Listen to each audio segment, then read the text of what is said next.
할머니, 정신 좀 차리세요. 도련님이 쓰러지셨다고요. 집사 김씨가 소리쳤지만 박금순 할머니는 여전히 멍하니 창밖을 바라보고 있었어요. 햇살이 참 좋네. 빨래 널기 딱 좋은 날씨야. 그런 생각을 하고 있었습니다. 할머니, 들으세요. 뭐, 누가 쓰러졌다고? 금순 할머니가 천천히 고개를 돌렸어요. 75살 이 대저택에서 50년을 산 가정부였습니다. 아니, 이제는 가정부라기보다 가족 같은 존재였어요. 도련님이요. 막내 도련님. 아이고, 우리 민재가. 금순 할머니가 벌떡 일어났습니다.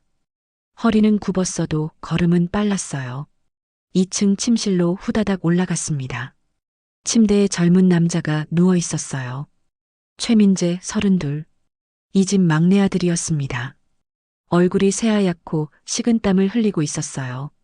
민재야, 어디 아파? 금순 할머니가 손을 잡았습니다. 차가웠어요. 할머니, 배가 너무 아파요. 병원 불렀어? 지금 구급차 오고 있습니다. 집사가 다급하게 말했어요. 금순 할머니는 멍하니 민재를 내려다봤습니다.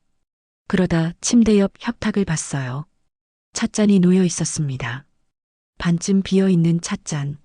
민재야, 이거 누가 갖다 줬어? 형수님이요. 아까 머리 아프다고 했더니. 금순 할머니가 찻잔을 집어들었어요. 냄새를 맡아봤습니다. 대추차 향기. 그런데 뭔가 이상했어요. 집사님, 이거 좀 봐요.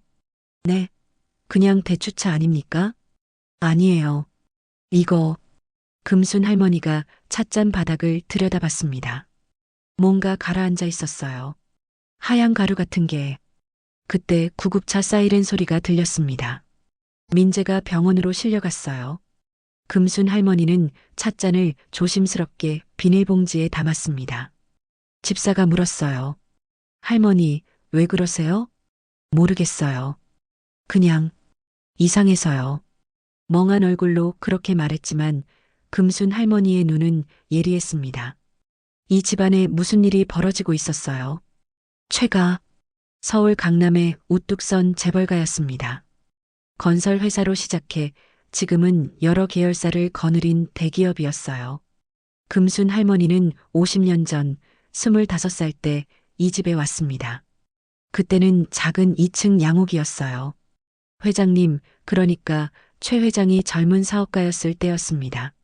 마님도 예쁘고 상냥했어요. 금순 할머니는 그 집에서 아이들을 키웠습니다. 큰아들 민호, 둘째 민수, 막내 민재. 세 아들을 친손주처럼 돌봤어요.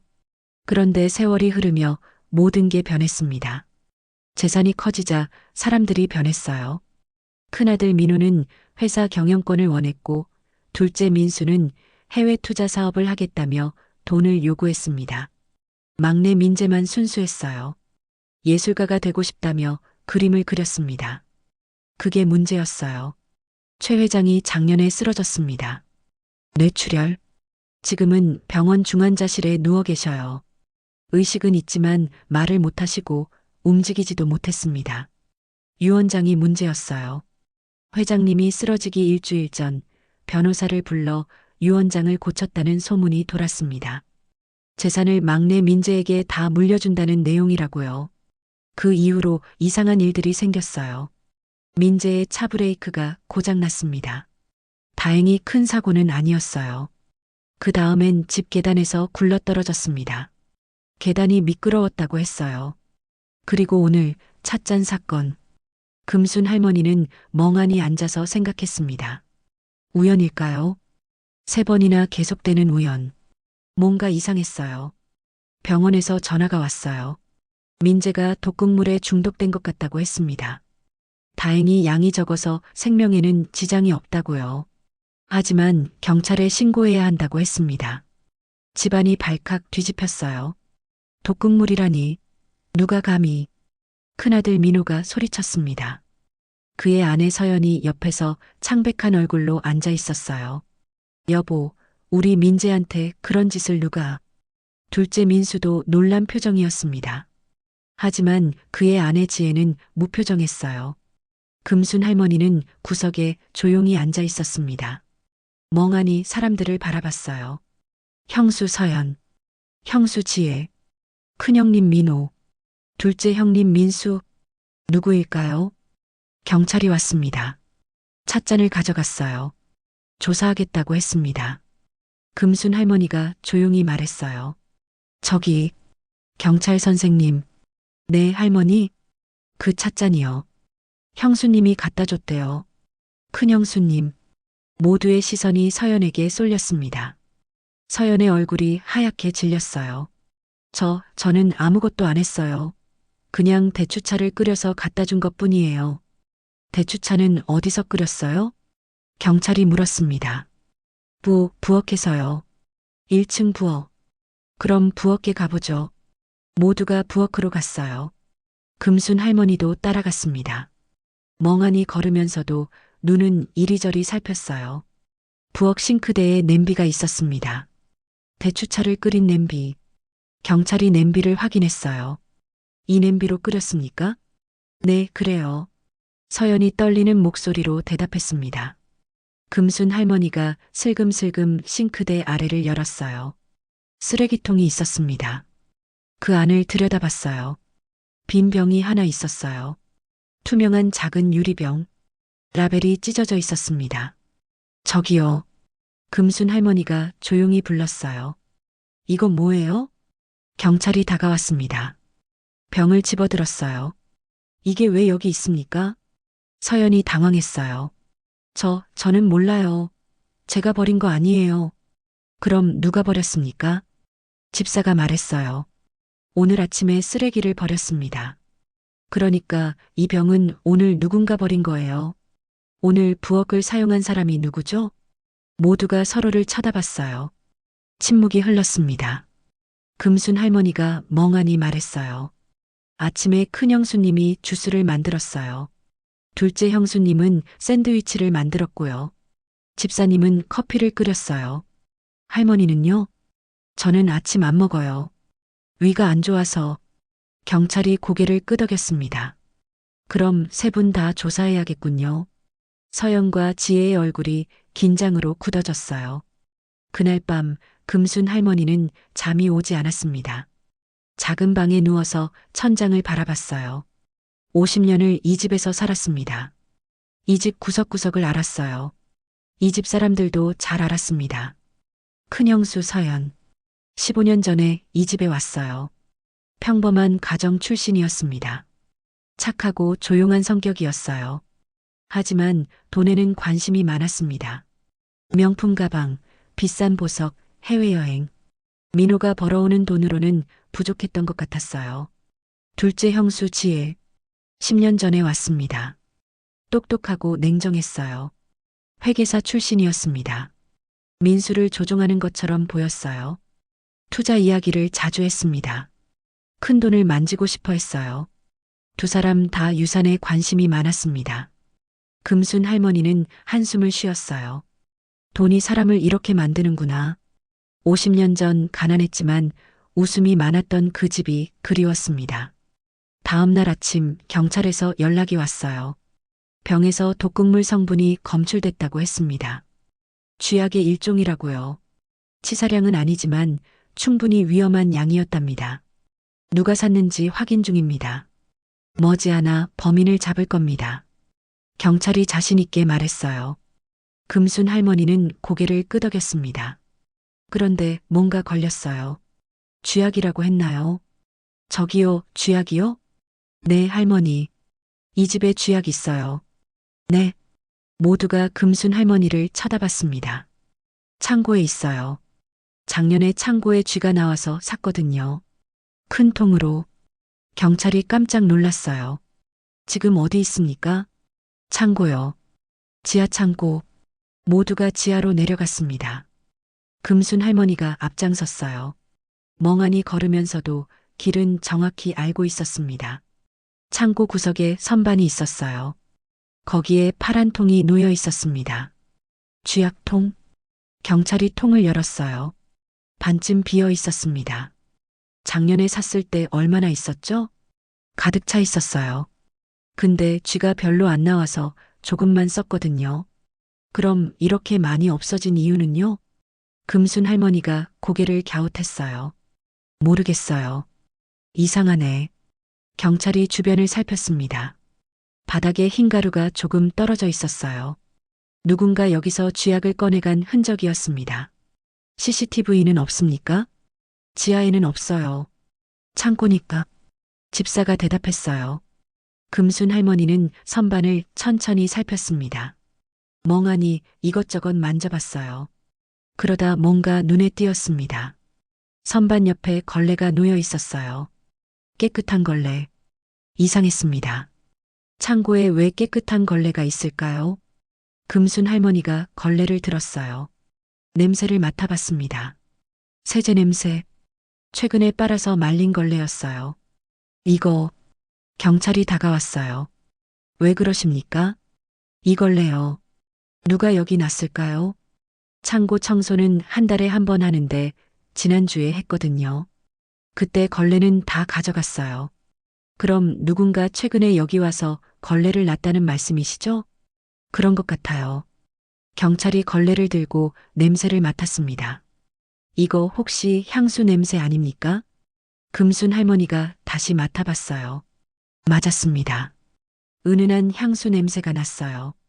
누구 향수인지 아십니까? 금순 할머니는 고개를 저었어요. 하지만 어디선가 맡아본 냄새 같았습니다. 위층으로 올라왔어요. 경찰이 서연과 지혜를 불렀습니다. 두 분 향수 좀 확인하고 싶습니다. 서연이 화장대에서 향수를 가져왔어요. 분홍색 병. 경찰이 뿌려봤습니다. 달콤한 장미향이 났어요. 걸레에서 나던 냄새가 아니었습니다. 지혜도 향수를 가져왔어요. 하얀색 병. 경찰이 뿌렸습니다. 상쾌한 시트러스 향.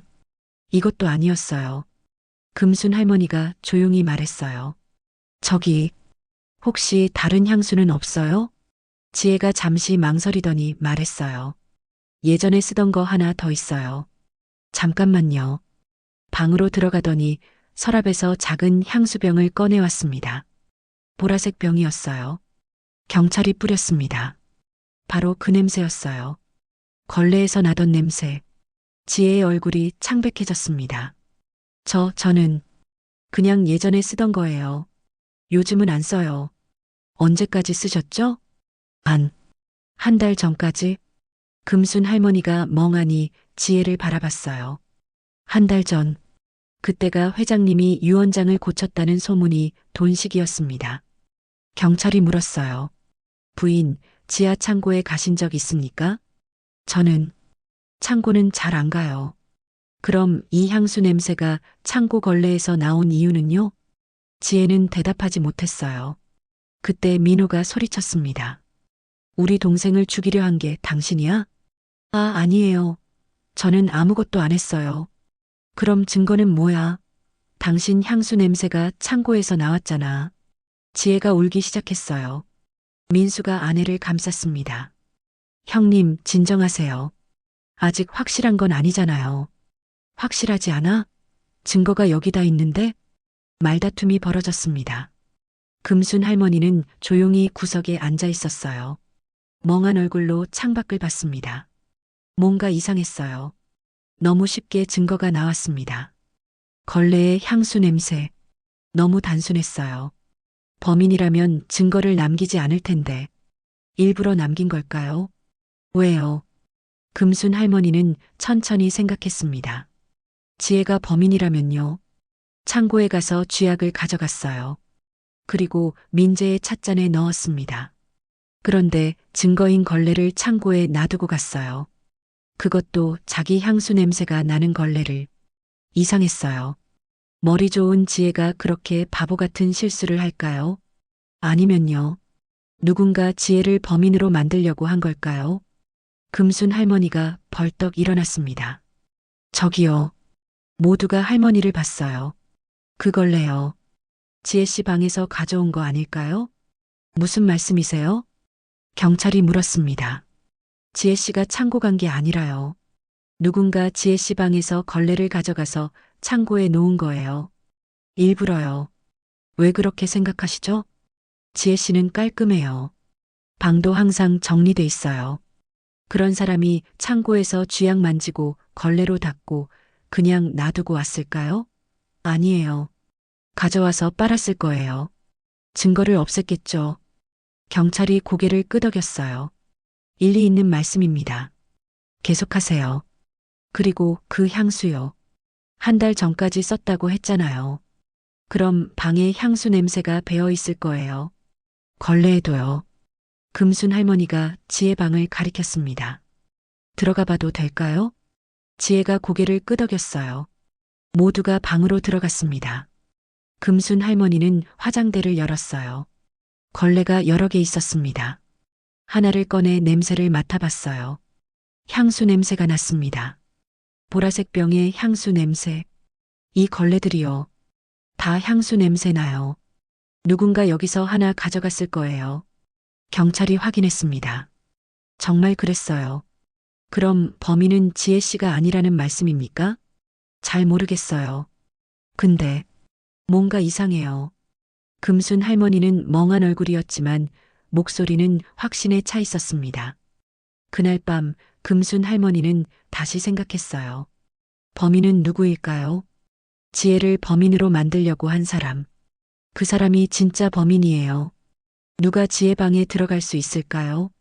가족들, 집사, 그리고 자기 자신. 금순 할머니는 한 사람을 떠올렸습니다. 큰형수 서연. 서연이 민재에게 찻잔을 가져다 줬어요. 서연이 부엌에서 대추차를 끓였습니다. 서연이 지혜를 범인으로 만들려고 걸레를 창고에 놓았을까요? 하지만 왜요? 왜 민재를 죽이려 할까요? 그리고 왜 지혜에게 죄를 뒤집어 씌우려 할까요? 금순 할머니는 눈을 감았어요. 50년 동안의 기억이 떠올랐습니다. 그리고 하나의 장면이 번쩍 떠올랐어요. 3년 전 큰 명절이었습니다. 가족들이 모였어요. 회장님이 말씀하셨습니다. 내가 늙었으니 유언장을 써야겠다. 민호가 긴장한 얼굴이었어요. 서연도 마찬가지였습니다. 아버지, 그런 말씀하지 마세요. 아니다. 미리 정리해야 해. 재산은 새 아들에게 나눠주겠다. 하지만 회사는 민재한테 맡기겠다. 네, 막내한테요? 민호가 놀랐어요. 왜 막내한테 주시는 거예요? 제가 큰아들인데. 너는 욕심이 많아. 회사를 망칠 거야. 민재는 순수하다. 회사를 잘 지킬 거야. 민호는 아무 말도 하지 못했어요. 하지만 서연의 눈에 도끼가 서렸습니다. 그날 이후 서연이 변했어요. 민재에게 차갑게 대했습니다. 금순 할머니는 눈을 떴어요. 그랬구나. 서연이 민재를 없애고 싶었구나. 그래야 민호가 회사를 물려받으니까. 하지만 증거가 없었어요. 경찰은 지혜를 의심하고 있었습니다. 금순 할머니는 일어났습니다. 복도로 나갔어요. 서연의 방 앞을 지나갔습니다. 불이 꺼져 있었어요. 문을 조심스럽게 열었습니다. 안으로 들어갔어요. 멍하니 방을 둘러봤습니다. 화장대, 옷장, 침대. 평범한 방이었어요. 그런데 옷장 위에 가방이 하나 놓여 있었습니다. 여행 가방. 금순 할머니가 가방을 열었어요. 옷이 들어 있었습니다. 그리고 서류 봉투. 봉투를 열어봤어요. 여권이었어요. 서연의 여권. 그리고 비행기 표. 내일 출국하는 표였습니다. 금순 할머니는 숨이 멎는 것 같았어요. 서연이 도망갈 준비를 하고 있었구나. 다음 날 아침 경찰이 다시 왔어요. 조사가 계속됐습니다. 금순 할머니가 조용히 경찰에게 말했어요. 저기요. 큰형수님 방 좀 봐주세요. 왜요? 가방이 있어요. 여행 가방. 경찰이 서연 방으로 갔습니다. 가방을 열었어요. 여권과 비행기 표가 나왔습니다. 부인, 이게 뭡니까? 서연의 얼굴이 하얗게 질렸어요. 저는 그냥 잠깐 여행 가려고. 동생분이 독극물 중독으로 쓰러진 상황의 여행이요? 내일 출국 비행기 표인데요? 서연은 대답하지 못했어요. 민호가 소리쳤습니다. 여보, 대체 무슨 짓을 한 거야? 서연이 주저앉으며 울기 시작했어요. 미안해요. 미안해요. 저는 그냥 우리 아이들 미래를 생각했어요. 동생을 죽이려고 한 게 아니에요. 그냥 아프게만 하려고 했어요. 유언장 읽기 전에 민재가 못 오게 하려고. 모두가 충격에 빠졌습니다. 서연이 자백했어요. 쥐약을 조금 넣어서 민재를 아프게 만들려고 했답니다. 그러면 유언장 공개일에 못 올 거고 그 사이에 회장님을 설득해서 유언장을 바꾸려 했대요. 그리고 지혜를 범인으로 만들기 위해 걸레를 가져다가 창고에 놨답니다. 경찰이 서연을 연행해 갔어요. 민호는 멍하니 서 있었습니다. 민수는 고개를 숙였어요. 금순 할머니는 조용히 자기 방으로 돌아갔습니다. 가슴이 아팠어요. 돈 때문에 가족이 이렇게 무너지다니. 며칠 후 민재가 퇴원했어요. 회복이 빨랐습니다. 집으로 돌아온 민재가 금순 할머니를 찾았어요. 할머니, 고마워요. 할머니가 진실을 밝혀주셨죠? 금순 할머니는 멍하니 웃었어요. 아니야. 나는 그냥 이상한 게 보여서 말한 것뿐이야. 할머니는 정말 대단하세요. 멍한 척 하시지만 다 보고 계셨잖아요. 멍한 척이 아니라 진짜 멍해. 늙으니까 자꾸 까먹어. 민재가 할머니 손을 잡았습니다. 할머니, 앞으로 제가 할머니를 지킬게요. 회사고 뭐고 다 필요 없어요. 가족이 제일 중요한 거잖아요. 금순 할머니의 눈에 눈물이 고였어요. 그래, 민재야. 가족이 제일 중요하지. 창밖으로 햇살이 들어왔습니다. 따뜻한 봄날이었어요. 금순 할머니는 멍하니 창밖을 바라봤습니다. 저 나무에 새가 앉아있네. 예쁘다. 그런 생각을 하고 있었어요. 하지만 그녀의 눈은 여전히 예리했습니다. 50년 동안 이 집을 지켜온 그 눈은 앞으로도 이 가족을 지켜볼 거예요.